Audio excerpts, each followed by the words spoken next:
गुलाब के पौधे में कुछ ऐसे ब्रांच आते हैं जिनको हटा देना बहुत ज़रूरी होता है। अक्सर करके गुलाब के पौधे में इस तरह के ब्रांच आते हैं और कुछ टिप्स मैं इस गुलाब के बारे में आपको दूंगी, तो आपका गुलाब गर्मी में भी अच्छा खासा फ्लावरिंग करेगा।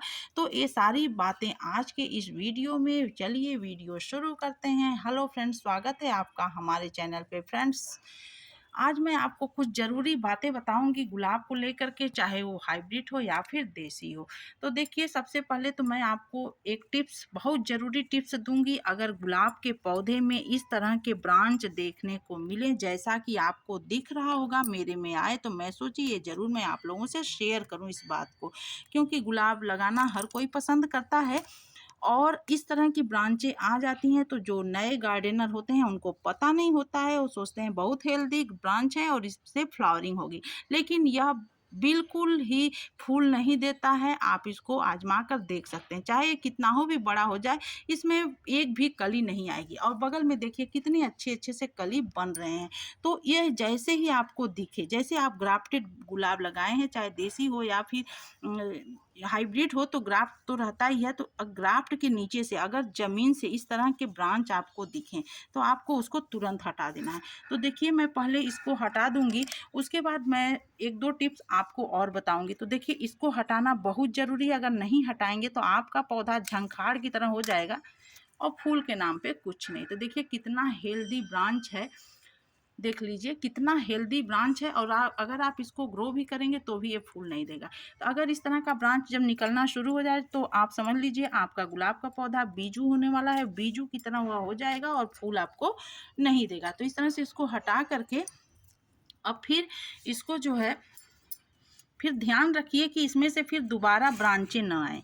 इसको इस तरह से छील दीजिए, छील देंगे तो बिल्कुल इसमें से ब्रांच नहीं आएंगी। तो यह तो हो गया पहला टिप्स। आप ध्यान दिए रहा करें अपने गुलाब में, चाहे वो किसी भी प्रकार का गुलाब लगाए हो, लेकिन इस तरह की ब्रांच उसमें बिल्कुल नहीं आनी चाहिए। देखिए, मैं इसको जो है छील चुकी, अब इसमें से नहीं आएगा। अगर मान लीजिए दूसरा ब्रांच नीचे से निकलता है तो आप भी उसको इसी तरह से कट कर दें। सिर्फ ग्राफ्ट के ऊपर से जो ब्रांच रहे उसको ही रहने दें। ऊपर चाहे जितने भी ब्रांचें आएंगी सब में अच्छी खासी कलियां बनती जाएंगी, अगर आप उसको अच्छा खासा खुराक देंगे तो। दूसरा चीज़ मैं आपको ये बताना चाहूँगी कि अगर इस तरह के फूल आपको फूलना मिलना शुरू हो जाए, जैसे देखिए एक मैं तोड़ चुकी हूँ, दूसरा ये है, एक ही में कई ठो मैं एक ही ब्रांच में गुच्छों की तरह फूल आया था, सारे मैं तोड़ चुकी हूँ। तो जब इस तरह का आपको फूल ले लें और जल्दी से सब तोड़ लिया करें, उसके बाद क्या करें कि इसको जो है नीचे से, जहाँ से ये देखिए नया निकल रहा है, यहीं से आप इसको कट कर दें। यह करना बहुत ज़रूरी होता है। इस तरह से इसको हटा दें। हटाने के बाद तो आपका यह यहाँ से अच्छे अच्छे से ब्रांच आएंगे और हर ब्रांच में अच्छी अच्छी कलियाँ बनेंगी। तो ये तो हो गई गुलाब के पौधे की केयर के बारे में। ये दोनों बातों का ध्यान आपको रखना जरूरी है। एक तो नीचे से ब्रांच आए तो उसको हटा देना है, दूसरा फूल अब जब आप ले लें तो उसके नीचे वाले पोर्शन से यहाँ से कट कर दें, जहाँ से पत्ते आपको दिख रहे हो, ये 5-6 पत्ते रहते हैं, वहाँ से कर दें तो यहाँ से नई नई ब्रांचें फिर निकल जाएंगी। अब इसके बाद तीसरी चीज़ मैं आपको यह बताऊंगी कि गर्मी के लिए इसको कौन सा खुराक दें। अक्सर करके गर्मी में गुलाब बहुत कम जो है फ्लावरिंग करता है, तो अगर आप उसको गर्मी का खुराक अभी दे देंगे तो बहुत अच्छा जो है वो पूरी गर्मी फ्लावरिंग करेगा। इसको गर्मी का कोई भी असर नहीं रहेगा। और बीच बीच में इसको कुछ ठंडा लिक्विड फर्टिलाइजर ऑर्गेनिक दीजिएगा तो बहुत अच्छा रिजल्ट आपको मिलता रहेगा। आपका गुलाब बहुत अच्छा से फ्लावरिंग करता रहेगा। मेरे गार्डन के सारे गुलाब बहुत अच्छा फ्लावरिंग करते हैं, चाहे वो देसी हो या फिर हाइब्रिड हो।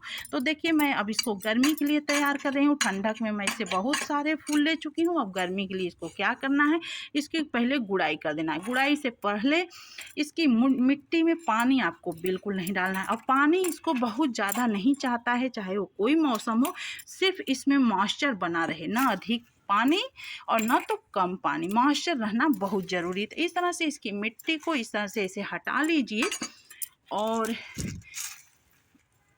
अक्टूबर नवंबर में इसकी हार्ड प्रूनिंग होती है, बाकी 12 महीने इसकी सॉफ्ट प्रूनिंग होती है। सॉफ्ट प्रूनिंग क्या होती है, जो मैं अभी आपको ये फूल से संबंधित बताई हूँ कि फूल लेने के बाद इसको तुरंत जो है कट कर दिया करें, ब्रांचों को ऐसे ना छोड़ा करें। अगर ऐसे छोड़ देंगे तो आपके गुलाब इस तरह से फ्लावरिंग नहीं करेंगे। देखिए कितने सुंदर सुंदर सी कलियाँ बन रही हैं कट करने के बाद।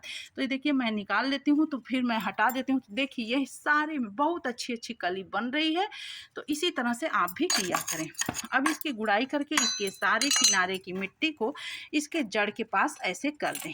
अब हम इसको कुछ खुराकें देंगे जो कि गर्मी के लिए बहुत ही परफेक्ट रहेगा, और आपका पौधा गुलाब का चाहे वो देसी हो हाइब्रिड हो बहुत अच्छा फ्लावरिंग करेगा।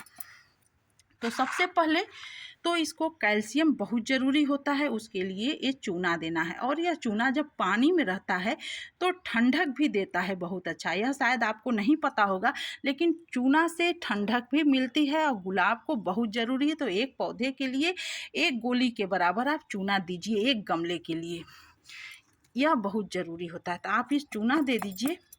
उसके बाद दूसरी सबसे इम्पॉर्टेंट चीज़, अब इससे इसको कैल्शियम मिलेगा तो और अधिक कलियां इसमें बनती जाएंगी, जैसा कि हमारे आप अदर पौधों को देख सकते हैं। मैं बहुत सारे वीडियो शेयर कर चुकी हूँ। इसके बाद दूसरी चीज़ ये है केले का छिलका। केला हर 12 महीने मार्केट में मिलता है, पका केला आप ले लीजिए खाइए, बट उसके छिलके को मत फेंकिए, उसको सुखा करके मिक्सर में देखिए मैं ये पीस चुकी हूँ।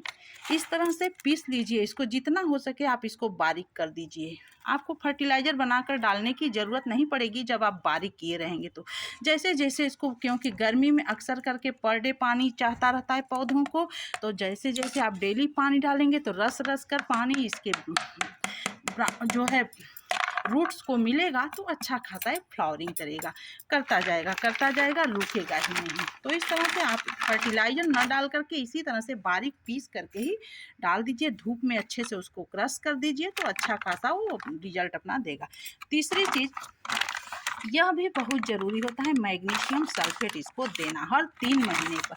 तो मैं जो है पहले दे चुकी हूँ, उसके बाद अब फिर मैं 3 महीना बीत चुका है तो फिर मैं इस पौधे को मैं दूंगी। तो 1 चम्मच यह मैग्नीशियम सल्फेट इसको आप पर गमले के हिसाब से 1 चम्मच दे सकते हैं, यह भी देना बहुत ज़रूरी होता है। तो आप इसको दे दीजिए 1 चम्मच।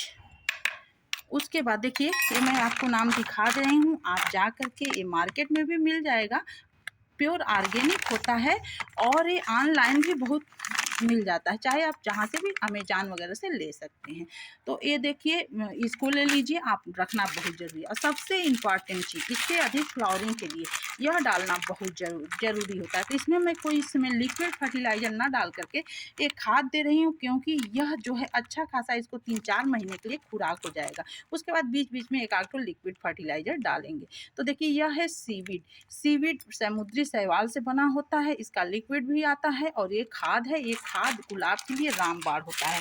तो यह बहुत अच्छा फ्लावरिंग जो है इससे पौधों से मिलती है, चाहे आप गुड़हल में डाल लीजिए, गुलाब में डालिए, लेकिन 1-2 बार साल में इसको 2-3 बार डालना ज़रूरी होता है। तो ये एक मुट्ठी, एक गमले में 1 मुट्ठी आप ये सीवीड डालिए, अगर आपको अच्छा खासा फ्लावरिंग चाहिए तो।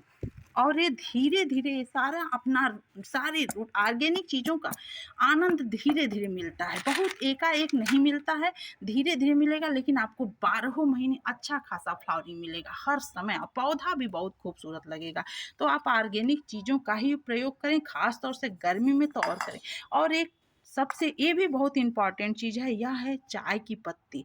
यह यूज नहीं है, फ्रेश चाय की पत्ती है, इसमें बहुत अच्छा नाइट्रोजन होता है, कार्बन भी होता है, तो यह डालना गुलाब के लिए बहुत ज़रूरी है। अगर आपको अच्छा खासा फ्लावरिंग चाहिए तो यह 1 चम्मच के हिसाब से एक गमले में आप डालिए, ज़्यादा नहीं, 1 चम्मच एक गमले में, चाहे कोई महीना हो, आपको चाय की पत्ती बिल्कुल भी नुकसान नहीं करेगा आपके पौधे को। तो देखिए 1 चम्मच है चाय की पत्ती। तो इतनी सारी चीज़ों के बाद अब हम सबसे और ज़रूरी चीज़ ठंडक के लिए यह डालेंगे, जो कि रूट्स को इसके ठंडक दे। तो यह है देखिए राख। आप राख कोई भी ले सकते हैं, उपले का, लकड़ी का, कोयले का, कोई भी राख लीजिए, इससे पौधे के रूट्स को ठंडक मिलेगी, तो बहुत अच्छा गुलाब जो है गर्मी में फ्लावरिंग करेगा, क्योंकि गुलाब को थोड़ा ठंडक चाहता रहता है गर्मी के महीने में, इसीलिए बहुत लोगों का गुलाब गर्मी में फ्लावरिंग नहीं करता है। बरसात में करेगा, ठंडी में करेगा, लेकिन गर्मी में नहीं करता है। तो अगर आप इस तरह की खुराक उसको देंगे तो ज़रूर गर्मी में भी फ्लावरिंग करेगा। इसके बाद सबसे और इम्पॉर्टेंट चीज़ इसको खाद देना है, इस गोबर वाली। यह भी इसको ठंडक प्रदान करेगा गर्मी के महीने में। तो साल भर पुरानी होनी चाहिए। अगर गोबर वाली खाद है नहीं है तो आप वर्मी कंपोस्ट भी लेकर के 2 मुट्ठी पर गमले के हिसाब से हर 3 महीना में 2-3 मुट्ठी डाल दिया करें। उससे आपका गुलाब बहुत अच्छा फ्लावरिंग करेगा। तो यह सारी ऑर्गेनिक चीज़ें आपको डालना बहुत ज़रूरी है अगर आपको अच्छा खासा फ्लावरिंग चाहिए तो देखिए ये सारा कंप्लीट भोजन इसको हो गया पूरी गर्मी के लिए। अब इसके बाद बीच बीच में इसको हम लिक्विड फर्टिलाइज़र देंगे। अब क्या करना है, इस तरह से सारी मिट्टी से इसको ढक देना है। इस तरह से कुछ भी दिखना नहीं चाहिए, बिल्कुल इसी मिट्टी से इसको ढक दीजिए इस तरह से। अब आप इसमें पानी दे दीजिए। अब पर डे इसको पानी चाहता ही रहता है, क्योंकि गर्मी में टेम्परेचर जब हाई होता है तो अक्सर करके हर रोज़ पौधों को पानी दिया जाता है। तो पानी देने के बाद इसको धीरे धीरे जैसे जैसे यह अपना पोषक तत्व छोड़ेगा, इसके रूट्स को मिलेंगे और बहुत अच्छा फिर हमारा गुलाब फ्लावरिंग करेगा। मैं आप लोगों से वीडियो शेयर करती रहूँगी और आप भी इसी तरह से डालिए। इसमें आपका कोई विशेष खर्च नहीं है, सिर्फ घर की अगल बगल चीज़ें आप इसे ज़रूर रखा करें और डाला करें। तो आपको पता हो गया, मैग्नीशियम सल्फेट, सीवीड, 1-2 मुट्ठी राख, 1-2 मुट्ठी वर्मी कंपोस्ट, उसके बाद केले का छिलका, चूना। अगर इसमें से कुछ आपको नहीं मिल रहा है तो नहीं भी डालेंगे तो भी चलेगा। ऐसा नहीं है कि कोई बहुत इम्पॉर्टेंट चीज़ें हैं। तो उम्मीद है आपको ये जानकारी अच्छी लगी होगी। इसके बाद अब हम इसमें पानी दे रहे हैं। पानी हमको इतना ही देना है कि ड्रेनेज होल से पानी बार बार बाहर ना निकले। एक आध बार निकल जाए तो चलेगा, ये नहीं कि बार बार इससे पानी बाहर निकलता रहेगा तो सारे पोषक तत्व इसके बाहर निकल जाएंगे, फिर आपके पौधों को नहीं मिलेंगे। तो मिलते हैं फिर अगले वीडियो में अगली जानकारी के साथ। तब तक थैंक्स फॉर वॉचिंग। स्वस्थ रहिए।